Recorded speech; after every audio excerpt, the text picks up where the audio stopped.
భారత ఎన్నికల సంఘం 1950 జనవరి 25న ఏర్పడింది. భారత రాజ్యాంగంలో 15వ భాగంలో 324 నుండి 329 వరకు గల నిబంధనలు కేంద్ర ఎన్నికల సంఘం గురించి వివరిస్తాయి.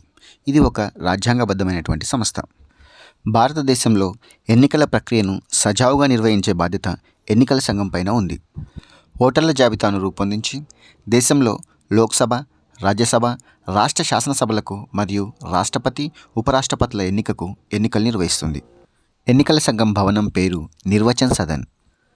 ప్రస్తుత ప్రధాన ఎన్నికల కమిషనర్ శ్రీ రాజీవ్ కుమార్ గారు సెప్టెంబర్ 1, 2020 నుండి కొనసాగుతున్నారు. మరియు ఇద్దరు ఎన్నికల కమిషనర్లు, ఒకరు శ్రీ అనూప్ చంద్ర పాండే, ఇంకొకరు శ్రీ అరుణ్ గోయల్ గారు. ఇప్పుడు ఎన్నికల ప్రవర్తన నియమావళి గురించి తెలుసుకుందాం.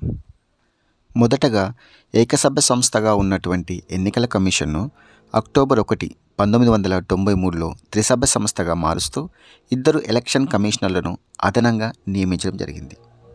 మోడల్ కోడ్ ఆఫ్ కండక్ట్ గురించి తెలుసుకుందాం. ఎన్నికల ప్రవర్తన నియమావళి అనగా ఎన్నికల షెడ్యూల్ ప్రకటించిన తేదీ నుంచి ఎన్నికలు జరిగే తేదీ వరకు పార్టీలు కానీ, అభ్యర్థులు కానీ, ప్రజలు కానీ పాటించవలసిన నియమ నిబంధనలను ఎన్నికల ప్రవర్తన నియమావళి అని అంటారు. వీటిని అతిక్రమిస్తే ఎన్నికల అనుచిత ప్రవర్తన అంటే ఎలక్షన్ మాల్ ప్రాక్టీస్గా పరిగణించి క్రమశిక్షణ చర్యలు తీసుకుంటారు. ఈ ఎన్నికల ప్రవర్తన నియమావళి మొదటిసారిగా 1960లో కేరళ శాసనసభ ఎన్నికల్లో అమలు చేయడం జరిగింది. 1962 నుంచి దేశవ్యాప్తంగా లోక్సభకు మరియు రాష్ట్రాల్లో శాసనసభలకు జరిగే ఎన్నికల్లో ఈ మోడల్ కోడ్ ఆఫ్ కండక్ట్ ఎన్నికల ప్రవర్తన నియమావళిని తప్పనిసరిగా పాటించాలని ఎన్నికల సంఘం సూచించింది. అయితే 1979 అక్టోబర్ నుండి అధికార పార్టీలు తమ అధికార దుర్వినియోగానికి పాల్పడకుండా వాటిని నియంత్రించాలని మోడల్ కోడ్ ఆఫ్ కండక్ట్లో మార్పు చేసింది. అధికార పార్టీ ఏ విధంగా ప్రవర్తించకూడదు అనే అంశాలను కూడా దీంట్లో పొందుపరచడం జరిగింది. ఎన్నికల నోటిఫికేషన్ వెలువడిన తర్వాత అభ్యర్థుల ప్రవర్తన నియమావళి ఏ విధంగా ఉండాలి, అధికార పార్టీ యొక్క ప్రవర్తన ఏ విధంగా ఉండాలి అనే విషయాలు 1 by 1 తెలుసుకుందాం. అభ్యర్థుల ప్రవర్తన నియమావళిలోని కొన్ని ముఖ్యమైన అంశాలు తెలుసుకుందాం. పార్టీలు కానీ, అభ్యర్థులు కానీ జాతి, కుల, మత, ప్రాంతీయపరమైన విద్వేషాలు రెచ్చగొట్టే విధంగా ప్రవర్తించకూడదు. ఇతర రాజకీయ పార్టీలను, అభ్యర్థులను విమర్శించేటప్పుడు ప్రజా జీవితంతో సంబంధం లేని వ్యక్తిగత దూషణలు చేయవద్దు. ఉదాహరణకి పొట్టిగా ఉన్నావని, పొడుగ్గా ఉన్నావని, లేదా 2-3 పెళ్ళిళ్ళు చేసుకున్నావని ఇలాంటి వ్యక్తిగత విషయాలకు సంబంధించి విమర్శలు చేయకూడదు. రాజకీయ ప్రకటనల ద్వారా జాతి, కుల, మతపరమైన అభ్యర్థనలు చేయకూడదు. అంటే మన జాతి వాళ్ళు మన జాతి వాడికే ఓటు వేయాలని కానీ, మన కులం వాళ్ళు మన కులం వాళ్ళకే ఓటు వేయాలని కానీ, మన మతం వాళ్ళు మన మతం వారికే ఓటు వేయాలి అని కానీ, ఈ విధంగా మతం ఆధారంగా కానీ, కులం ఆధారంగా కానీ ఓట్లను అడగకూడదు. మసీదులు, చర్చిలు, దేవాలయాలు, ఇతర ప్రార్థనా స్థలాలు, పవిత్ర స్థలాల్లో మరియు పాఠశాలల్లో ఎన్నికల ప్రచారం చేయకూడదు. అదేవిధంగా ఓటర్లకు లంచాలు ఇచ్చి ప్రలోభపెట్టడం కానీ, బెదిరించడం కానీ ఇలాంటివి చేయకూడదు. అదేవిధంగా ఒకరి స్థానంలో మరొకరిని ఓటరుగా ఉపయోగించరాదు. పోలింగ్ స్టేషన్కు 100 మీటర్ల పరిధిలో ప్రచారం నిర్వహించకూడదు. గడువు దాటిన తర్వాత ప్రచారం చేయకూడదు. ఎన్నికల కమిషన్ ఒక సమయాన్ని కేటాయిస్తుంది. పొద్దునే ఎన్ని గంటల నుంచి రాత్రి ఎన్ని గంటల వరకు ప్రచారం చేసుకోవాలనే విషయానికి సంబంధించి. ఎందుకంటే ప్రశాంతంగా జీవించే ప్రజలకు ఏ విధమైన ఆటంకం కలగకుండా వీళ్ళు ప్రచారం చేసుకోవాల్సి ఉంటుంది. పోలింగ్ స్టేషన్లకు ఓటర్లను తీసుకురావడం కానీ, ఓటు వేయించుకొని తిరిగి తీసుకెళ్ళడం వంటివి కూడా చేయకూడదు. ప్రశాంత జీవనం గడిపే హక్కు ప్రతి ఒక్కరికి ఉంటుంది. దానికి భంగం కలిగేలా ఇండ్ల ముందు నిరసన ప్రదర్శనలు చేయడం కానీ, పికెటింగ్లు చేయడం కానీ, అల్లర్లు, లొల్లీలు ఇలాంటివి చేయడం కానీ నిబంధనలకు విరుద్ధం. అదేవిధంగా అనుమతి లేకుండా ఇళ్లపైన జెండాలు ఎగరవేయరాదు, బ్యానర్లు కట్టరాదు, గోడలపైన నినాదాలు రాయరాదు, అదేవిధంగా పోస్టర్లు అతికించరాదు. ఇవన్నీ వారి అనుమతితోనే చేయాలి. వీటిని అతిక్రమించినట్లయితే మనం ఎన్నికల కమిషన్కి, ఎన్నికల సంఘానికి మనం ఫిర్యాదు చేయవచ్చు. ఏ విధంగా చేయవచ్చు అనేది నెక్స్ట్ వీడియోలో తెలుసుకుందాం. సభలు, సమావేశాలు, ఊరేగింపులు చేసేటప్పుడు నాయకులు ఏ విధమైనటువంటి ప్రవర్తన నియమావళిని అనుసరించాలనేది ఇప్పుడు తెలుసుకుందాం. పార్టీలు సభలు నిర్వహించాలనుకున్నప్పుడు ముందుగా సభా నిర్వహణ ప్రదేశం, సమయం వాటి గురించి తప్పకుండా స్థానిక పోలీస్ స్టేషన్కు సమాచారం అందివ్వాలి. దాన్ని బట్టి పోలీసులు శాంతి భద్రతల పరిరక్షణ, ట్రాఫిక్ క్రమబద్ధీకరణ వంటి అవసరమైన ఏర్పాట్లు చేసుకుంటారు. సభలు, సమావేశాలు, ఊరేగింపులు చేయాలనుకున్న ప్రాంతాల్లో ఏమైనా నిషేధాజ్ఞలు ఉన్నాయేమో అభ్యర్థులు ముందుగానే తెలుసుకోవాలి. నిషేధాజ్ఞలు అమలయ్యే ప్రాంతంలోకి ప్రవేశిస్తే తప్పకుండా వాటిని పాటించాలి. లౌడ్ స్పీకర్లు ఏర్పాటు చేయాలనుకుంటే ముందుగానే అనుమతి తీసుకోవాలి. సభలు, సమావేశాలు, ఊరేగింపులకు ఎవరైనా భంగం కలిగిస్తే వారిపైన నేరుగా దాడికి పాల్పడకుండా పోలీసులకు సమాచారం అందించాలి.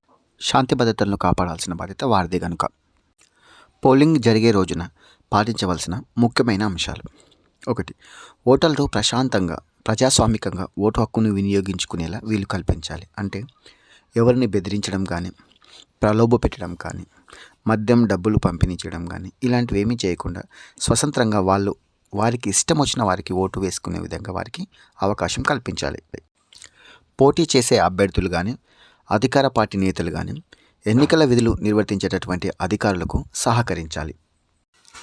పోలింగ్ బూత్లో పార్టీ తరపున కానీ, పోటీ చేసే వ్యక్తి తరపున కానీ అక్కడ కూర్చునే ఏజెంట్లు తప్పనిసరిగా వాళ్ళ గుర్తింపు కార్డును తీసుకోవాలి. ఆ గుర్తింపు కార్డు పైన ఎలాంటి పార్టీ గుర్తు కానీ, పేర్లు కానీ ఉండకూడదు. అతనికి బదులుగా ఇంకొకరు కూర్చోకూడదు.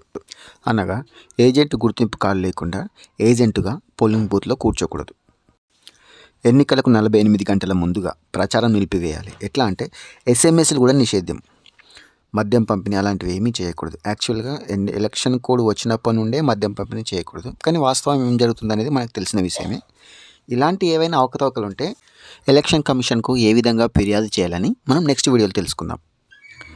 అభ్యర్థుల యొక్క అనుచరులు పోలింగ్ బూత్ల సమీపంలో ఏర్పాటు చేసేటటువంటి శిబిరాల్లో పెద్ద సంఖ్యలో గుమికూడకూడదు. శిబిరాల్లో పోస్టర్లు కానీ, జెండాలు కానీ, గుర్తులు, ఇంకా ఏ ఇతర ఎన్నికల సామాగ్రి లాంటివి, అలాగే తినుబండారు లాంటివి ఉంచుకోకూడదు అక్కడ. ఎలక్షన్ కోడ్ అమల్లోకి వచ్చిన తర్వాత అధికార పార్టీ చేయకూడని విషయాల గురించి కొన్ని తెలుసుకుందాం. అధికారంలో ఉన్న పార్టీలు ఎన్నికల్లో తమ అధికారాన్ని దుర్వినియోగపరిచి ఓటర్లను ప్రభావితం చేసే అవకాశం ఉంటుంది. దీన్ని నివారించడానికి ఎన్నికల సంఘం కొన్ని నియమాలు రూపొందించింది. అవేమిటంటే అధికార పార్టీ నాయకులు అధికార దుర్వినియోగానికి పాల్పడకూడదు. పార్టీ పనులకు పాలనా యంత్రాంగాన్ని వినియోగించకూడదు. అలాగే అధికార పర్యటనలు, పార్టీ ప్రచార పర్యటనలు రెండూ కలిపి ఉండరాదు. ప్రభుత్వ వాహనాలను ప్రచారానికి వాడరాదు. సెక్యూరిటీ వాహనాలు 3కు మించితే దాన్ని ఎన్నికల వ్యయంలో చూపించాలి. ప్రస్తుతం ఎన్నికల వ్యయం ఒక ఎమ్మెల్యే క్యాండిడేట్ తన నియోజకవర్గంలో 40 లక్షల వరకు ఖర్చు పెట్టుకోవచ్చు. ప్రభుత్వ వసతి గృహాలు, ఆఫీసులు మొదలైనటువంటి ప్రభుత్వ ఆస్తులు ఏవి కూడా పార్టీలు వారి ప్రచారానికి వినియోగించుకోకూడదు.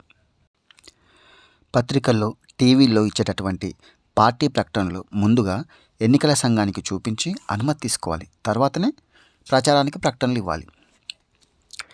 ఎన్నికల నోటిఫికేషన్ వెలువడ్డాక ఎటువంటి గ్రాంట్లు, చెల్లింపులు చేయకూడదు. కొత్త పథకాలు ప్రకటించకూడదు. శంకుస్థాపనలు చేయకూడదు. ఎలాంటి కొత్త హామీలు ఇవ్వకూడదు.